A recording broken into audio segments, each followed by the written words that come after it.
Namibia is a land of movement, with waves that never stop reaching forward. Here, adventure is not something we search for. It is something we are born into.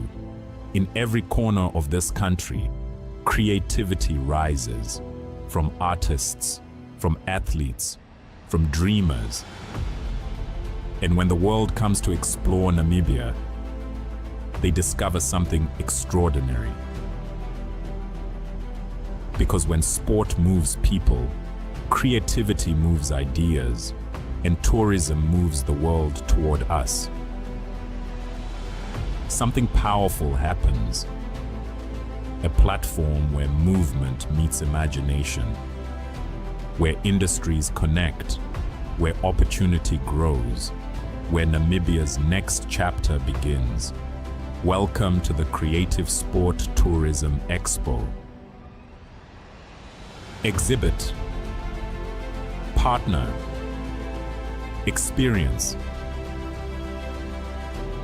Creative sport tourism.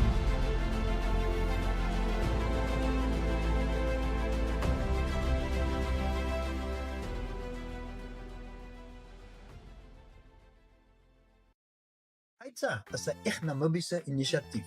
Ons reis op die hartklop van Afrika en vertel stories van mense en hulle dorpe op verskeie platforms insluitende televisie en sosiale media. Dit is joune, syne, julle en ook almal van hulle aan die ander kant van ons grense sinne. En dit maak AITSA 'n lekker ding. Kyk AITSA maande om 18:30 op NTV102.com as ook op Netwerk Media Hub en NTV Afrikaans se YouTube kanale. Volg ons op Facebook of besoek ons webwerf by outbreak.com.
Mangwanani Mwadelepo Vukenjani Class Vanave Africa. Welcome to Africa Good Morning, the new current affairs show bringing you everything you need to know happening on the African continent and beyond. You are joined by Ashwin Berry. I am in Ongwediva, hence I am calling in for today's episode. And we're actually going to be having a special look at the Ongwediva Annual Trade Fair in our collaboration with the Namibia Tourism Board. But prior to that, these are some of the stories we'll be looking at. The court closures cloud opposition election. NIH lifts South Africa research ban after 18-month funding crisis. And the Ebola outbreak passes 100 days as WHO and Africa CDC press for global action. Talent Gore will also joining us from Zimbabwe, delivering the Zimbabwe report with regards to the latest in the Kariba incident, the Revenue Authority confiscating some illicit goods, and the latest appointments in Parliament in Zimbabwe. This is Africa Good Morning, coming to you, Ongwediva Annual, back after the break.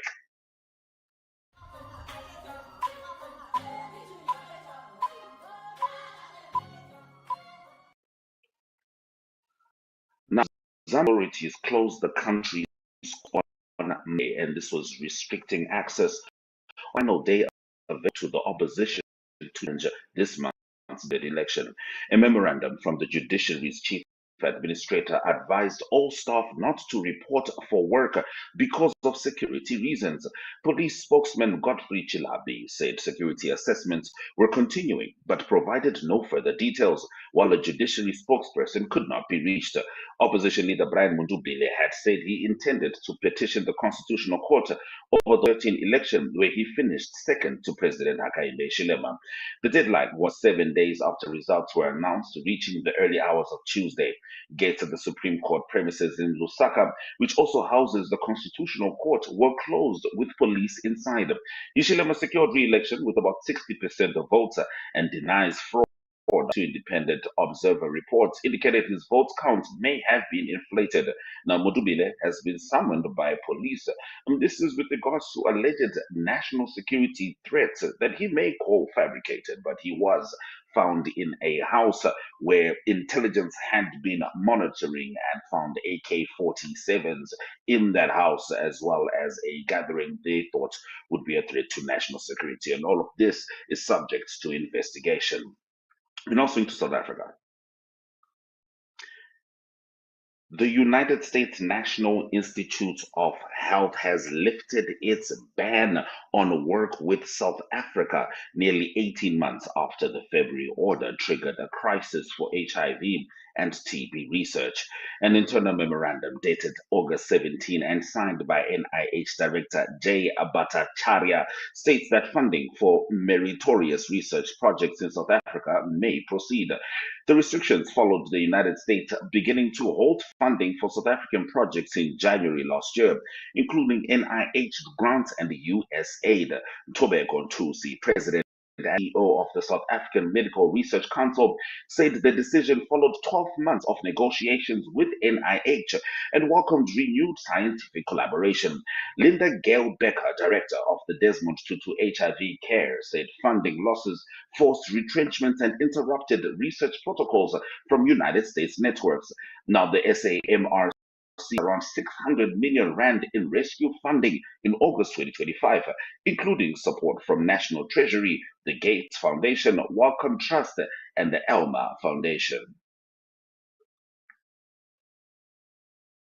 Now, the Ebola outbreak in Eastern Democratic Republic of Congo reached its 100-day mark, and this was on Monday, with international organizations warning that controlling transmission requires greater global resolve.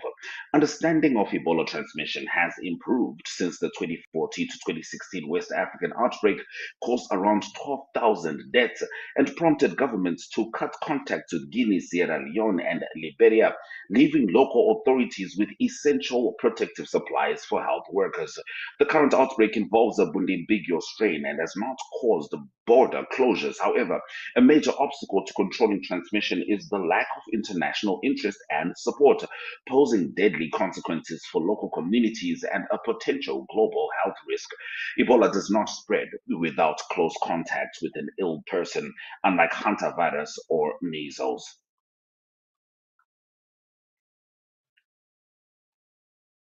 So those have been our top stories on Africa Good Morning. After the break, we return with stories from Talent Gore, who is in Zimbabwe. And she's going to be talking about anti-corruption officers acting on a tip-off, the Lake Kariba boat accident, death toll rising, and an acceptance of new senators in parliament.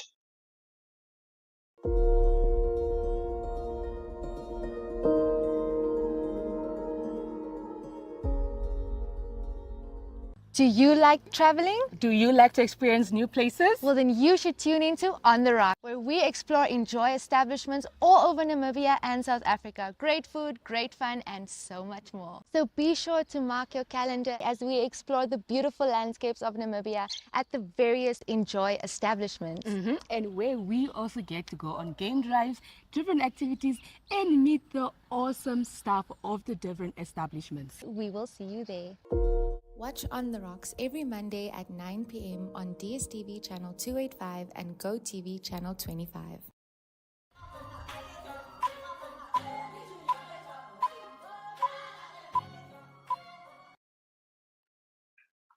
Now, the Zimbabwe Anti-Corruption Commission officers acting on the tip-off intercepted a clear Mavusekwa turnoff, which is carrying about 4 tons of chicken cuts and some liver believed to have been smuggled from South Africa. Here's Talent Gore with more. Africa, good morning. The Zimbabwe Revenue Authority, ZIMRA, has intercepted 4,330 kgs of smuggled meat and meat produce at an illegal crossing point in Beitbridge in a major operation aimed at protecting public health and safeguarding the economy. In a statement this Monday, ZIMRA said the seizure was made possible through the alertness of border security stakeholders. The contraband comprised of 3,480 kgs of sausages, 810 kgs of chicken cuts, and 40 kgs of polony. According to ZIMRA, the consignment did not have the required biosafety, veterinary, and control of goods permits. Some of the produce also require a license, an import license from the Ministry of Industry and Commerce, before they can legally enter Zimbabwe.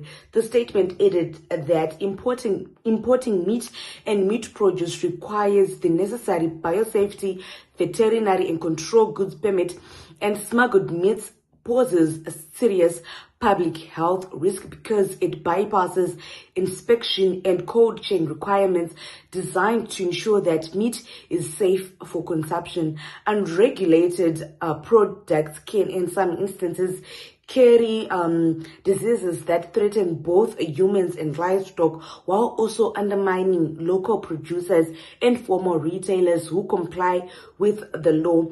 The latest seizure comes as Beitbridge continues to be a hotspot for cross-border smuggling because of its busy border with South Africa. Security teams have intensified patrols at both the official port of entry and known illegal crossing points as authorities step up efforts to curb the illegal trade. The operation is also part of wider efforts to prevent the illegal movements of goods, protect consumers, and safeguard legitimate businesses. All right. So with Talent Gore's other 2 stories, we're going to make sure that they are on our Facebook page. Please follow us.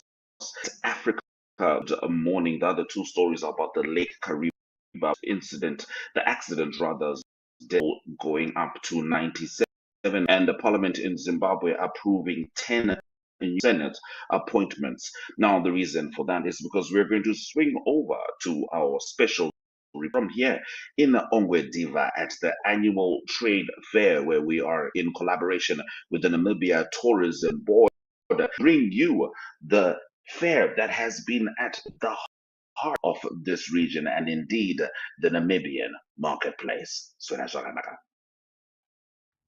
The death toll from the Lake Kariba boat capsized accident in Zimbabwe has risen to 97 after 2 more bodies were recovered on Thursday. The vessel was carrying about 180 passengers in cargo, far exceeding its capacity when it capsized after being struck by strong waves whilst en route from Kariba town to the Chalala fishing camps on August 11. A total of 77 people were rescued, and preliminary investigations attribute the disaster to human error and negligence by the captain, who proceeded with the journey despite early weather warnings advising against sailing. The Zimbabwean government has launched a formal inquest into what is now the country's worst public transport accident. The rising death toll has made the tragedy the country's worst accident in decades, surpassing the scale of the 1991 Nyanga bus disaster, in which more than 80 people died when a bus plunged into the Nyanga Mountains. Authorities have continued recovering bodies from the first lake, while families have been gathering at the command center in Kariba seeking information about missing relatives. The exact number of people that were aboard the Reader boat remains under investigations amid conflicting accounts from authorities and survivors. Apparently, the ferry had a capacity of carrying just 90 people, but it had over 180 people. And right now, it is the deadliest transport accident that has occurred in Zimbabwe after the 1991 accident in which a bus which was traveling from Harare plunged into the Nyanga Mountains in Nyanga, and more than 80 people died. And now some families are still at the command center waiting for their relatives to be recovered from the lake. And we understand that as of Thursday, 2 bodies were recovered, but since then there hasn't been any bodies that have been recovered from the lake. So we're just waiting to hear what the police and the Zimbabwe National Army, which is conducting the search, the sub-aqua unit, which is conducting the search, whether the search has been called off or they are still trying to recover more bodies. But the Zimbabwean government has ordered an inquest and investigations to understand what really happened and how the boat was allowed to go onto the it was allowed to go into the waters when there were strong warnings against bad weather on that particular day.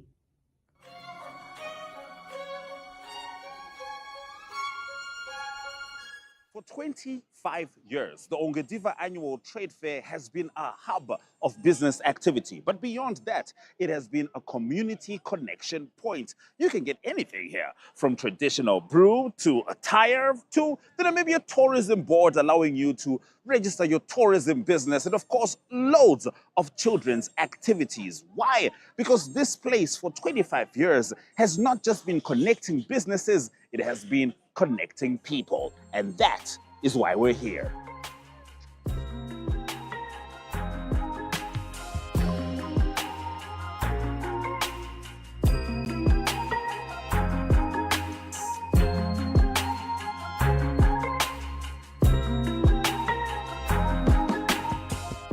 We're here at Ongwediva Annual Trade Fair at Jubilee edition, which is Ongwediva, making 25 years of operation.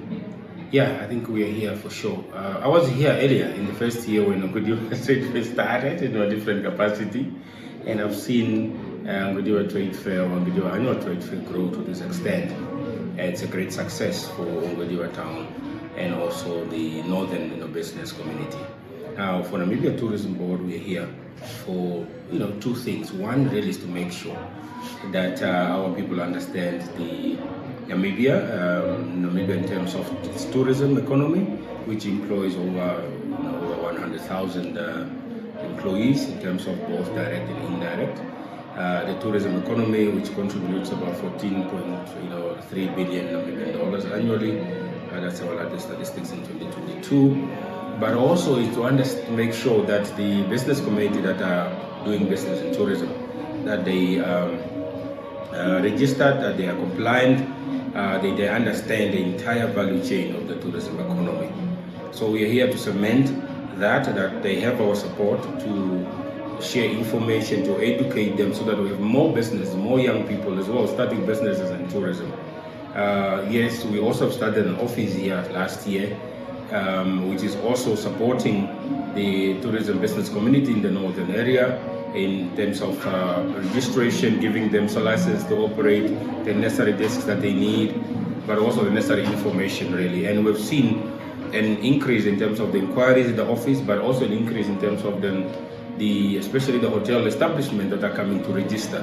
Many, they didn't know about what they're supposed to do in terms of compliance, whether tourism levy compliance, but also other compliances that they need to do. But equally, for them to know how do we support them.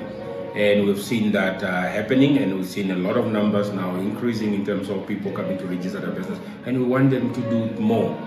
So that we give them natural support as a public institution, as a public agency that both regulate and market Namibia in its entirety as a tourism destination. We are the tourism business support and agency. So we listen to them, what challenges they have equally, and then we say, where can they find information and how we can train. And by extension, by end of September, around 26, we will be in Ongwediva as well, supporting the community, the tourism business community in the north.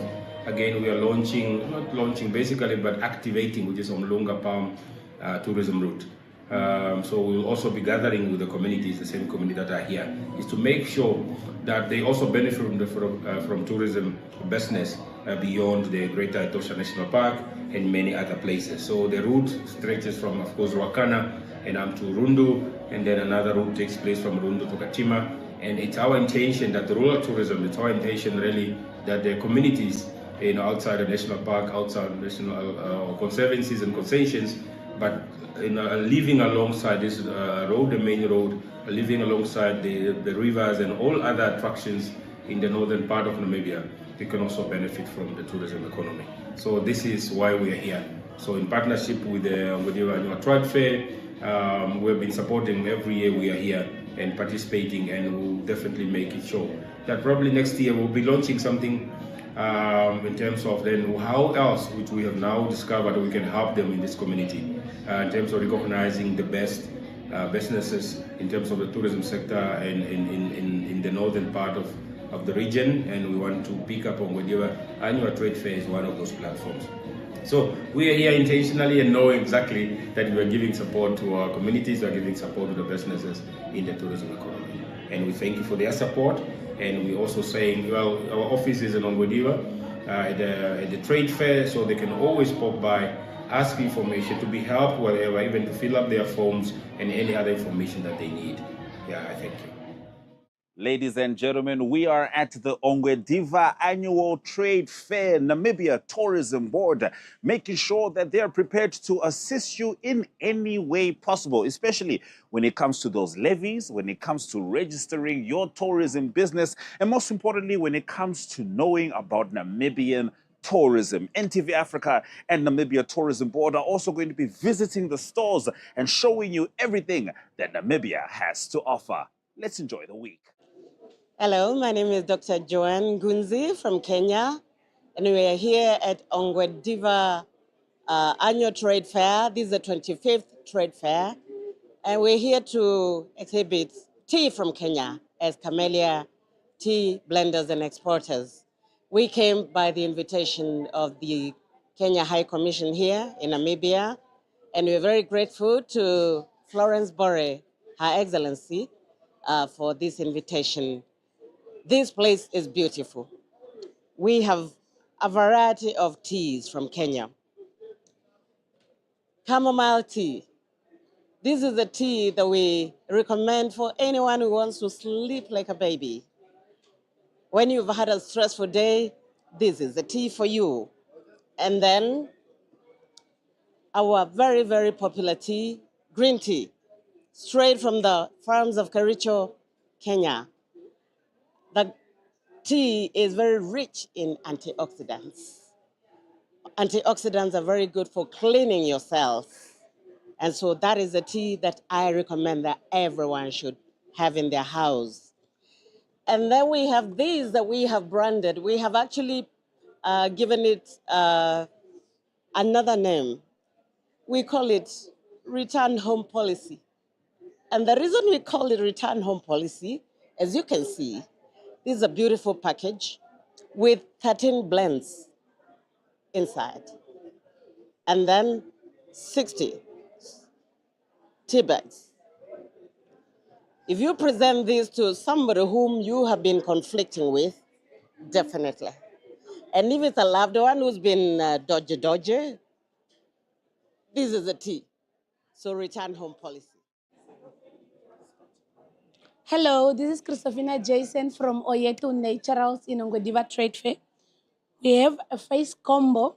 Oyeto have face combo, name face mask, soap, face oil, and a toner. And then for the gentlemen, we also have a beard oil to promote your beard to grow, to soften them, and to prevent irritation when you shave. We also have shampoo and conditioner to soften your hair, wash them, and whatnot. Don't forget to visit us at stall 74 in Ongwediva Trade Fair. I'm Paulina Nepal. This is my stand. We are selling African attires and general dealers. We have so many things. Here are some of the hats here for unisex. Everyone can, male and female. We are also having shoes. This is a traditional, attires. Naranjonga kopina amtenya lazira ko naruhon naruhon irike pukwambi popepimo ndia mama orikiro gipindi Ongwediva muno andira nditho marovu go chuambo azanga mijaja ka etio chuambo mo ni pira pirombi piro iniko tendora na yazike musira wo wija chuambo andira nditho magadi onjongo azamo maukonga mwazo onjengonjo shino chigalishi chigaro chazanemo makunde matokere maisho mjinaro zike ochuambo chetushi enyandi